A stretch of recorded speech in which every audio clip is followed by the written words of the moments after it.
dan. Dober dan. Mi delamo zdaj intervjuje z zaposlenimi v domu in smo se odločili, da bomo še vas intervjuvali. Lepo. Torej, kaj točno je vaša funkcija v domu? No, moja funkcija konkretno je receptorsko delo, se pravi sprejem gostov, in pa referent za študente, se pravi sprejem študentov in urejanje odnosov. Moja vloga je ravnateljevanje, se pravi organizacija in podpora vsem poslovnim procesom v dijaškem domu. Čiščenje v pralnici, perilo. Sem svetovalna delavka in vzgojiteljica. Opravljam poklic vratarja na recepciji in pa tudi po potrebi receptorska dela. Tukaj je kuhinja in opravljam poklic kuharja. Koliko časa že opravljate ta poklic?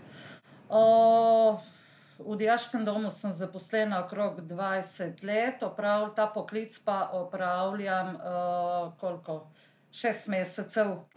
Jaz trenutno imam že 34 let delovne dobe. 3 leta. To delo opravljam 11 let. 14 polnih let sem to. V dijaškem domu sem zaposlena zdaj 10. leto. Je v domu med delovanjem mirno? Preveč mirno.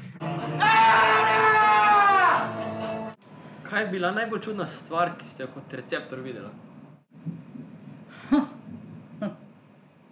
Da je en dijak v času, ko je bil zunaj dež, bom rekel, skoraj poletel, ko je prišel čez tepih na ploščice, je enostavno mu spodneslo noge in je na polno preletel. Zdaj, jaz sem se sicer prvo prestrašil, dijaki so se pa na ves glas smejali. In od takrat imamo eno tako lepo tablo, ko opozarja, da ne smeš prehitro priti na mokra tla. Kateri del doma najrajši čistite? Vse. Mi kuhamo vse, kar je na jedilniku, nimamo nobenih prioritet, ampak po navodilu šefa. Torej, v enem normalnem dnevu brez korone, koliko ljudi približno pride skozi ta vrata? Ja, dom ima kapaciteto 350 ležišč, ko smo ponavadi čez poletje prav polni, imamo tle, gostimo okoli 300 ljudi. Dajmo reči, da takrat gre tudi po 600 ljudi mimo recepcije. Za časa šolskega leta okrog 300. Kaj je najtežje pri vašem delu? Morda spremembe v sistemskem okolju. Letošnje leto je nadvse karakteristično značilno, ko so pravzaprav dejavnosti ali pa elementi v okolju v povezavi z zdravstvenim in epidemiološko situacijo v veliki meri vplivali na to, da smo bili zaprti in da so pravzaprav vse te sobe, sobane, skupni prostori več mesecev samevali. Torej, kako se pravilno po slovensko reče? Golaž ali gulaš? Golaž. Dnevno zadevate rože? Dnevno ne. Enkrat tedensko notranje, zunanje pa odvisno, ko je potreba, ne? Približno koliko denarja ste zapravili na razkužilu?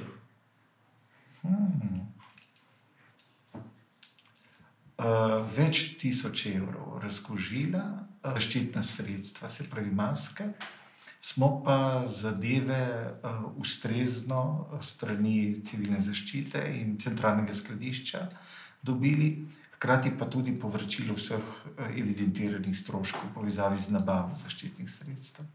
Kako so varna kolesa tam v kolesarnici? Se je že kdaj zgodilo, da so ga ukradli s kolesarnice? Ja, zgodilo se je. Dogaja se tudi to, da dijaki med sabo si konec leta ključ podarijo, zamenjajo, ne dvignejo akontacije, ampak obdržijo ključ in potem se zna zgoditi, da kakšen, ki naj ne bi smel imeti ključa, ima ključ in gre potem in si kaj sposodi tam, ne.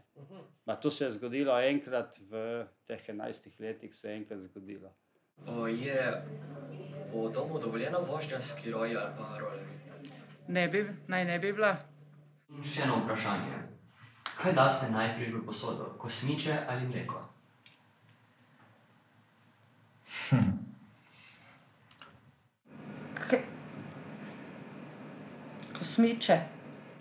Kosmiče. Ne eno, ne drugo, ker ne jem. Mislim,